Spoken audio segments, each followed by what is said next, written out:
India US വ്യാപാര കരാറിനെ ഒരു win win deal എന്നാണ് കേന്ദ്രമന്ത്രിമാർ അടക്കമുള്ളവർ വിശേഷിപ്പിക്കുന്നത്. എന്നാൽ കരാറിന്റെ കൂടുതൽ വിശദാംശങ്ങൾ ഇനിയും പുറത്തു വരാനിരിക്കുകയാണ്. അതേസമയം ഇന്ത്യയുടെ ഇലക്ട്രോണിക്സ് മേഖലയ്ക്ക് പുതുജീവൻ നൽകുന്നതാണ് കരാർ എന്നാണ് വിദഗ്ധർ അഭിപ്രായപ്പെടുന്നത്. ഇരു രാജ്യങ്ങളും തമ്മിലുള്ള ഉഭയകക്ഷി വ്യാപാരം 50,000 കോടി ഡോളറിലേക്ക്, അതായത് ഏകദേശം 42 ലക്ഷം കോടി രൂപ എന്നതിലേക്ക് എത്തിക്കുക എന്ന ലക്ഷ്യത്തോടെയാണ് കരാർ ധാരണയായി മാറിയത്.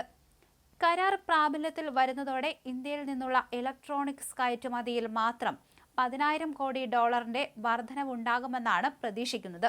ഇത് ഇലക്ട്രോണിക് മേഖലയ്ക്ക് ഏറെ പ്രതീക്ഷ നൽകുന്നതാണ്. ഇന്ത്യൻ ഉൽപ്പന്നങ്ങൾക്ക് അമേരിക്ക ചുമത്തിയിരുന്ന ഉയർന്ന ഇറക്കുമതി തീരുവ 50% നിന്ന് 18% കുറച്ചതോടെ അമേരിക്കൻ വിപണിയിൽ ഇന്ത്യൻ നിർമ്മിത ഇലക്ട്രോണിക്സ് ഉപകരണങ്ങൾക്ക് വില കുറയുകയും വിപണി വിഹിതം വർദ്ധിക്കുകയും ചെയ്യും.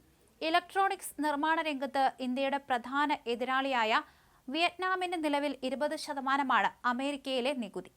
ഇന്ത്യക്ക് ഇത് 18% കുറഞ്ഞതോടെ ആഗോള കമ്പനികളുടെ China+1 പദ്ധതിയിൽ ഇന്ത്യ ഒന്നാമതെത്തും. ആപ്പിൾ ഉൾപ്പെടെയുള്ള വമ്പൻ കമ്പനികൾക്ക് ഇത് വലിയ ആശ്വാസമാകും. നിലവിൽ ആഗോളതലത്തിൽ ഉൽപ്പാദിക്കപ്പെടുന്ന ഐഫോണുകളിൽ 4/1 ഇന്ത്യയിലാണ് നിർമ്മിക്കുന്നത്. കരാർ കൂടുതൽ തൊഴിൽ അവസരങ്ങൾ സൃഷ്ടിക്കപ്പെടുമെന്ന് കരുതുന്നു. തമിഴ്നാട്, കർണാടക, ഉത്തർപ്രദേശ്, മഹാരാഷ്ട്ര എന്നിവിടങ്ങളിലെ ഇലക്ട്രോണിക്സ് ക്ലസ്റ്ററുകളിൽ ലക്ഷക്കണക്കിന് പുതിയ തൊഴിലവസരങ്ങൾ സൃഷ്ടിക്കപ്പെടുമെന്നാണ് നിരീക്ഷണങ്ങൾ. സെമി കണ്ടക്ടർ നിർമ്മാണ രംഗത്തും കുതിപ്പ് പ്രതീക്ഷിക്കുന്നു. ചിപ്പ് നിർമ്മാണം, ആർട്ടിഫിഷ്യൽ ഇന്റലിജൻസ്, ഡേറ്റാ സെന്ററുകൾ എന്നീ മേഖലകളിൽ അമേരിക്കൻ സാങ്കേതിക വിദ്യ ഇന്ത്യയിലേക്ക് സുഗമമായി ഒഴുകാൻ കരാർ വഴിയൊരുക്കും. കരാറിനെ കേന്ദ്ര IT മന്ത്രി അശ്വിനി വൈഷ്ണവ് കരാറിനെ സ്വാഗതം ചെയ്തിട്ടുണ്ട്.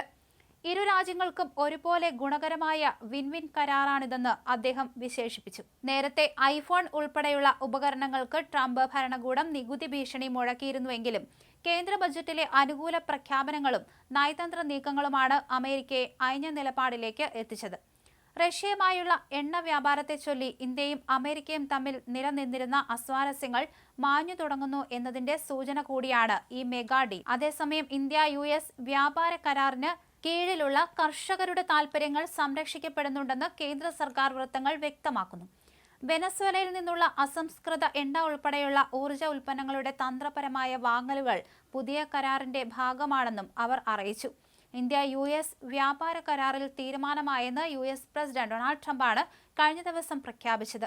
കൃഷി, പാൽ ഉൽപ്പന്നങ്ങൾ തുടങ്ങിയ പ്രധാന മേഖലകൾക്ക് സംരക്ഷണം തുടരും. ചർച്ചകളിൽ കർഷകരുമായി ബന്ധപ്പെട്ട പ്രധാന കാര്യങ്ങളിലൊന്നും യാതൊരു വിട്ടുവീഴ്ചയും ഉണ്ടായിട്ടില്ലെന്നും സർക്കാർ വൃത്തങ്ങൾ അറിയിച്ചു.